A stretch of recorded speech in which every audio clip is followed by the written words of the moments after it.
नमस्कार, मैं हूँ नेहा सिंह और आप इस वक्त युगचरण चैनल देख रहे हैं। हमारे इस चैनल को ज़्यादा से ज़्यादा शेयर कीजिए, हमारी खबरों को लाइक कीजिए और कमेंट ज़रूर छोड़िएगा कि आपको ये खबर कैसी लगी। मेरे साथ मेरे सहयोगी आरिफ हसन है इस वक्त। आरिफ जी, बहुत-बहुत स्वागत है आपका। और शुक्रिया मैम। आरिफ, आज भी हम बात करेंगे मिडिल ईस्ट के मुद्दे पर। जिस तरह से तनाव जो है वो अभी भी बरकरार है। लगातार अमेरिका की अगर हम बात करें, अमेरिका अपना अल्टीमेटम टाइम लगातार बदल रहा है। 48 घंटे से 5 दिन, 5 दिन के बाद 10 दिन। तो सबसे बड़ा सवाल यही आता है कि अमेरिका इस वक्त क्या वीकेंड एंड पर है? क्या अमेरिका इस वक्त, जब हम क्रिकेट की बात करते हैं, वीकेंड पर अमेरिका है? अमेरिका वीकेंड पर नहीं है। अमेरिका ने 2 बार ईरान को धोखा दे चुका। पहले भी बातचीत के दौरान हमला किया उसने, और पहले हम्म। 12 दिनों तक जंग चली।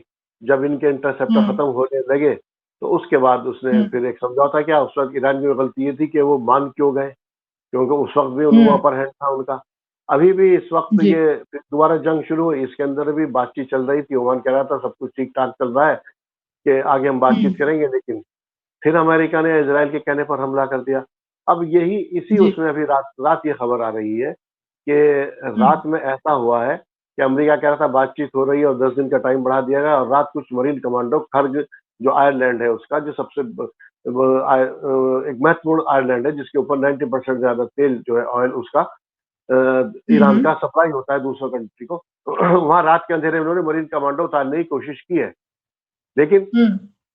कई दर्जन कमांडो को अरेस्ट कर लिया गया, और कुछ लोग और ज्यादातर जो कमांडो थे वो भागे हैं और वो हम्म। मार दिए गए वहां पर। और उनकी जी। ये खबर आ रही है, इस तरह की खबर आई है। इधर वीक तो इस तरह से जो आप कह रहे हैं वीकेंड वीकेंड नहीं, अमेरिका ने धोखेबाजी करना, धोखा देना उसकी चाल है। इस तरह से उसने धोखा दिया है, और रात में फिर हम्म। उसने ईरान के ऊपर भी इस तरह से भी हम्म। हमले किए। तो उसका ईरान का आयरलैंड है, या ईरान के ऊपर उस तरह से हम्म। हमले किए हैं, जो कि देखिए कोई इंटरनेशनल लॉ नहीं बचा इसमें, कुछ नहीं बचा। एक तो जब फर्स्ट अटैक हुआ था, उसी के अंदर जी। आप किसी कंट्री की लीडरशिप को नहीं मार सकते। आप लीडरशिप को मारने के बाद किससे जी। करेंगे? उन्होंने उसके सुप्रीमो को मार दिया।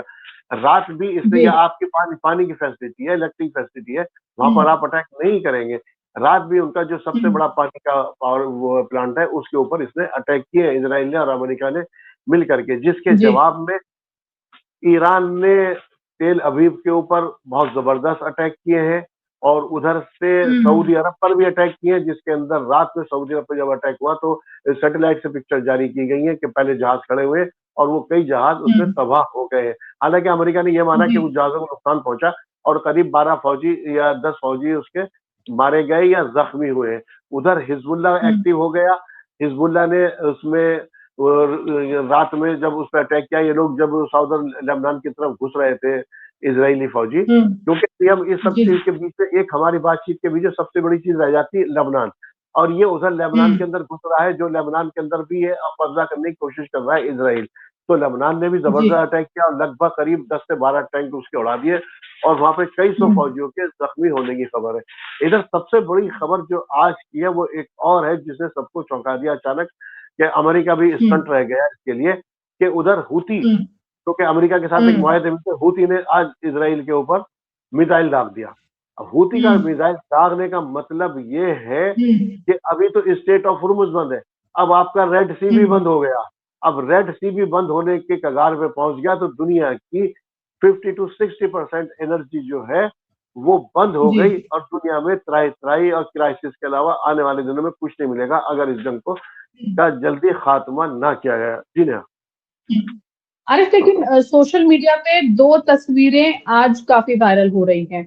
एक तो होमुर्स के पास एक बच्ची झूला झूलते दिखाई गई है, ईरानी बच्ची। हालांकि पीछे जो है धुएं का गुबार है, लेकिन वो बच्ची झूला झूलते दिखाई गई है। और अमेरिका लगातार जिस तरह से बयान दे रहा है कि हम ईरान के फौजियों को मार रहे हैं, ईरान के पास फौजी नहीं बची। दूसरी तरफ ईरान का एक फौजी मजे से अपना सेल्फी कैमरा ऑन करके चलता हुआ सड़कों पर झूमता हुआ दिखाई दे रहा है।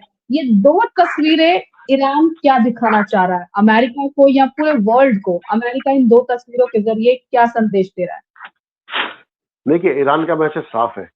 जो बच्ची को आपने हम्म। खड़गा आइलैंड के पास या झूला झूलते हुए दिखाया कि हम मरने के लिए हम्म। तैयार हैं, हम तुम्हारा मुकाबला करेंगे। अब ईरान, अमेरिका से और इसराइल से गलती क्या हुई, जो इजराइल ने अमेरिका को फंसाया, जो आज ट्रंप भी जो इस बात को मानने के लिए तैयार हो रहे हैं, बल्कि आज जेडी वैंस और नेतन्याहू के बीच बड़ी जबरदस्त तकरार हुई और गाली गलौच हुई है दोनों के बीच कि जी। इसने मरवाया, कि इसने हमें यहाँ मरवाया, आकर इसने जबरदस्ती रिपोर्टिंग ये की कि 2-3 दिन का खेल है ईरान, और ईरान तो आकर के ये कह सकते हैं कि ईरान जो है अपने में कामयाब रहा, उसने दो दुश्मनों में लड़ाई करवा दी, दो दुश्मनों में फूट डाल दी, सिर्फ इस तरह से अपने आत्मविश्वास से। नहीं, देखिए अभी फूट तो इस तरह से नहीं है, लेकिन क्योंकि अमेरिका इस लड़ाई से निकलना चाहता है किसी सूरत से, इसलिए उसे खड़गाई जी। लैंड या कोई ऐसा चीज, क्योंकि अमेरिका इस तरह से तो जा नहीं सकता है कि वो कह दे कि जंग हार गया। अब सुपर पावर है, जाहिर जी। सी बात है, यूनिपोलर पावर या एक जो 3 बड़ी पावर है उसमें से भी सुपर पावर अभी भी अमेरिका है, तो अमेरिका की तो फिर बेइज्जती हो जाएगी। और अमेरिका अगर इस तरह से भागता है यहाँ से, तो वो कुछ ना कुछ ये जी। चाह रहा है कि उसको कुछ ऐसा स्पेस सेविंग मिल जाए जिससे कि मैं यहाँ से चला जाऊं।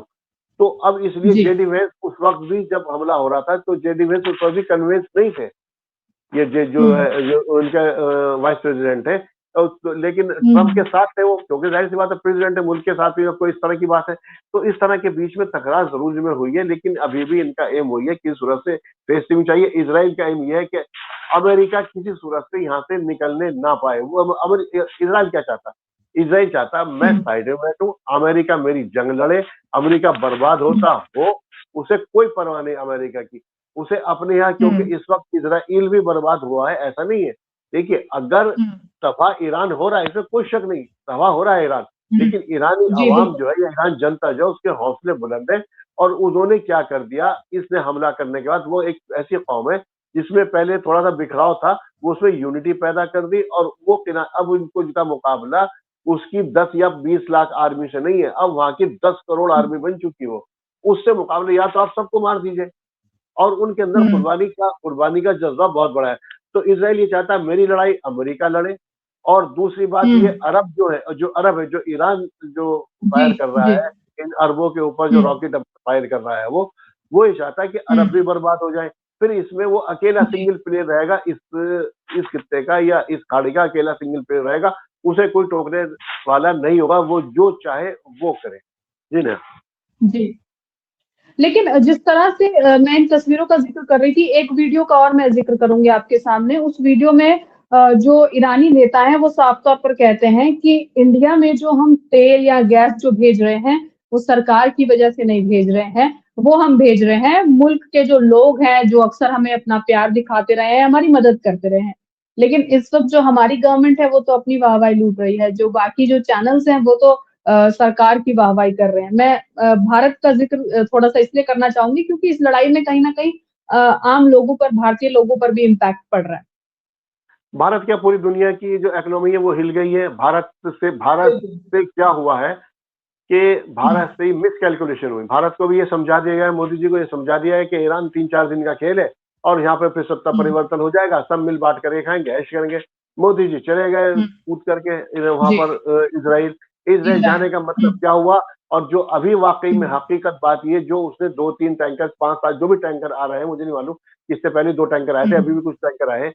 वो जी, जी। ईरान ने जो अल जजीरा की रिपोर्टिंग है वो देखिए, अल जजीरा पर जाकर के, कश्मीरी बच्चियों ने अपनी कान की बालियां उतार के, बूढ़ी औरत, वो 70 साल की, इसके बाद खाने को नहीं है, उसके शौहर की, उसके हस्बैंड की कोई पति की निशानी है, वो दे दी। उन्होंने उसको इकट्ठा करके पैसा भेजा है ईरान उसकी मदद के लिए। वो थैंक्स, उसने कल जब मिसाइल दागे हैं तो उसने उसने लिखा thanks for India special for people of Kashmir, ये उसने लिखा हुआ था उन अब वो जो उसके इमदाद कर रहा उसके नाम लिख करके वो मिसाइल दाग रहा है ईरान जो है, इस वक्त कंडीशन ये। और जो अगर भारत सरकार के, तो इस वक्त ऐसी कंडीशन में भारत सरकार फंस चुकी है, उसे यही नहीं पता मुझे, क्योंकि हमारी भारत सरकार की पिछले 2-2.5 सालों से, आपने मेरे साथ पहले ही प्रोग्राम किए, उसके अंदर एक जो अपनी फॉरेन पॉलिसी रही वो पेंडुलम की रही।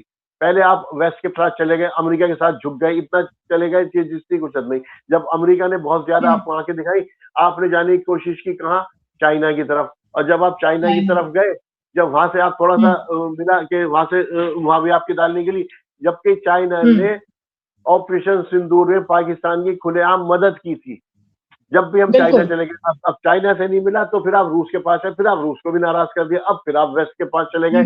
अब जी। आपसे ईरान ईरान ने डिमांड की है, आप इस वक्त ब्रिक्स के प्रेसिडेंट है, आपसे डिमांड की है ब्रिक्स की बैठक जब होगी आप उसको वर्चुअल बैठक बुलाइए, उसमें निंदा कीजिए, निंदा प्रस्ताव पास कीजिए कि अमेरिका और इजराइल का हमला गलत था। अब उसकी मोदी जी निंदा करते हैं तो अमेरिका और इजराइल नाराज होते, नहीं करते तो तेल इधर से अभी तो बंद हुआ स्ट्रेट ऑफ हॉर्मुज से, अब रेड सी भी बंद होने जा रहा है आने वाले कुछ दिनों के अंदर। और देखिए गवर्नमेंट अपनी क्राइसिस का खुद देखिए, अगर हमने रूस से कच्चा तेल जो हमें मिल रहा था सस्ते दामों पर वो लेना बंद नहीं किया होता, हम वेस्ट के दबाव में नहीं आए होते, तो आज भी हमारी कंडीशन बहुत अच्छी होती, हम ईरान के साथ खड़े रहते। और ईरान हमें जो तेल जिस तरह मैंने पहले बताया था किस तरह से हमें तेल दे रहा था, तो हमारे पास क्राइसिस का कोई सवाल ही नहीं उठता। ये क्राइसिस मोदी गवर्नमेंट ने खुद बुलाया, बल्कि जिसे कहते हैं ना उसके पैरों पे कुल्हाड़ी मारना नहीं, बल्कि मोदी जी सरकार ने जाकर के कुल्हाड़ी पे पैर किया, सर सब कुछ मार लिया। अब ये फंसे हुए कहाँ, ये ब्रिक्स के मेंबर हैं, ब्रिक्स के फाउंडर मेंबर हैं, ब्रिक्स को बनाया गया था इसलिए जिससे कि आप डॉलर को डॉलर जो डॉलर से चैलेंज करेंगे उसके उसमें एक करेंसी लाएंगे। ब्रिक्स बैंक भी बनाया गया, पहला लोन भी भारत को मिला उस ब्रिक्स से, और उस ब्रिक्स के अंदर अब आपको कहा जा रहा है इससे भारत ने उसको कमजोर किया ब्रिक्स को। जब डॉलराइजेशन की बात आई तो क्या हुआ, भारत पीछे हट गया उसके अंदर। अब उसके अंदर क्योंकि अब ये सुनने में आ रहा है, ये मुझे नहीं पता कितनी हदेगा कितना सच है इसके अंदर, कि ये कह रहा कि भारत से जो टैंकर आ रहे हैं वो भारत ने युआन में पेमेंट किया है। पहले अमेरिका क्या करता था कि जाहिर सी बात डॉलर करेंसी इंटरनेशनल, अगर किसी मुल्क पे पाबंदी लगानी है देश पे तो वो स्विफ्ट के जरिए जो लेन देन होता उसको बंद कर देता मुल्क के, अब उसके आपस में लेन देन नहीं कर पाते थे। अब ब्रिक्स ने उसके जगह पर चिप्स CIPS वो एक जनरेट किया था, और जिसके अंदर वो और करेंसी में युआन के अंदर पेमेंट करनी है कुछ और करेंसी को। तो अब सुनना यही है कि उसी चिप के जरिए भारत ने ईरान को पेमेंट किया है, जिसकी वजह से आ रहा है। अभी भारत सरकार का स्टैंड क्या है मुझे उसके बारे में नहीं मालूम, लेकिन खबरें यही है। तो भारत गवर्नमेंट इस वक्त, इंडियन गवर्नमेंट इस वक्त पूरी तरह से फंसी हुई है, जो हकीकत है वही है। अब चैनल अपना गाना गाते रहो, उनको मोदीनामा पढ़ना पड़ते नहीं। जी नहीं। चलिए एक बार फिर से अपने टॉपिक पर वापस आते हैं। तो अमेरिका युद्ध से निकलना चाह रहा है, इजराइल नहीं चाह रहा कि अमेरिका निकले। ना तो अमेरिका को इजराइल की ही पड़ी है, ना ही इजराइल को अमेरिका की पड़ी है। क्या यही कारण है कि लड़ाई में अब इजराइल और अमेरिका सबसे कमजोर पड़ते जा रहे हैं? देखिए मेरा मानना अभी भी है कि लड़ाई जो भी चल रही है वो इजराइल के कहीं ना कहीं अकॉर्डिंग चल रही है अभी भी। अमेरिका को निकलने कौन नहीं दे रही, अमेरिका को ज़ायनिस्ट लॉबी वहां पे अमेरिका में इतनी हावी है। जब यहाँ पर इलेक्शन होते हैं तो ये बड़े बड़े इनको फाइनेंस करते हैं लोग, और ये इनका अब से नहीं है, ये इनका शुरू से रहा है। अब से जब से पावर में है तो ये बड़े बड़े बैंकर हैं, और ये अमेरिका के अंदर जो हकीकत बातें बनाया मुल्क इन्होंने था, ये पीछे जैसे हमारे यहाँ से RSS और BJP है, पीछे RSS हैंडल करती है ना, वो कंडीशन है। यहाँ तो बल्कि थोड़ा सा गवर्नमेंट उसको RSS को साइड भी कर देती है कभी कभी जब देखती पावर में। इनमें से किसी की औकात इतनी नहीं है, चाहे उसके अंदर कोई भी प्रेसिडेंट रहा अमेरिकन, जो के इजराइल के खिलाफ चला जाए, चाह करके भी नहीं चाहता। आप समझ लीजिए कि अब जो अमेरिकन आर्मी चीफ है उसने मना किया कि हम फंस जाएंगे, तब भी हमला हुआ। किसने, ये डिफेंस उसके अगेंस्ट है, तब भी हमला हुआ। अब अमेरिका बार बार निकलना चाह रहा है, अमेरिका लंबी जंग नहीं चाह रहा। उधर रूस और चाइना इस वक्त सुकून से बैठे हुए, दुनिया के अंदर सब जगह क्राइसिस है, और इस जंग से जितना फायदा अमेरिका को हो रहा है उतना फायदा किसी को, क्योंकि अमेरिका इस वक्त सरप्लस है, उसके पास एनर्जी के सोर्सेज सब चीज है उसकी। अगर तेल का रेट बढ़ता है तो क्या है, अमेरिका से लो आप। दूसरी तरफ रूस है, रूस के पास एनर्जी है, गैस है, तेल है, रूस को कोई परवाह नहीं, रूस दे रहा है। चाइना को क्यों, क्योंकि चाइना का और रूस का नो लिमिट एग्रीमेंट है, तो इसलिए चाइना को भी कोई परवाह नहीं है। तो बाकी के 200 देश जो है वह मुल्क जो है वो भाड़ में जाओ, उन्हें किसी की कोई परवाह नहीं है। वो अपनी, और इजराइल का अपना एजेंडा, अमेरिका का अपना एजेंडा, सबके अपने अपने एजेंडे सेट है इस जंग में। जी चलिए बहुत बहुत शुक्रिया आरिफ आपका हमारे साथ जुड़ने के लिए। बहुत शुक्रिया। तो आज युग चरण में फिलहाल इतना ही, मुझे दीजिए इजाजत, और हमारी इस खबर को ज्यादा से ज्यादा शेयर कीजिए, लाइक कीजिए और अपने कमेंट्स जरूर दीजिए। आप इस युद्ध को लेकर क्या सोचते हैं, भारत पर इसके इम्पैक्ट को लेकर क्या सोचते हैं? क्या आपके घर भी LPG अब देर से पहुंच रही है? ये भी हमें जरूर बताइएगा। नमस्कार।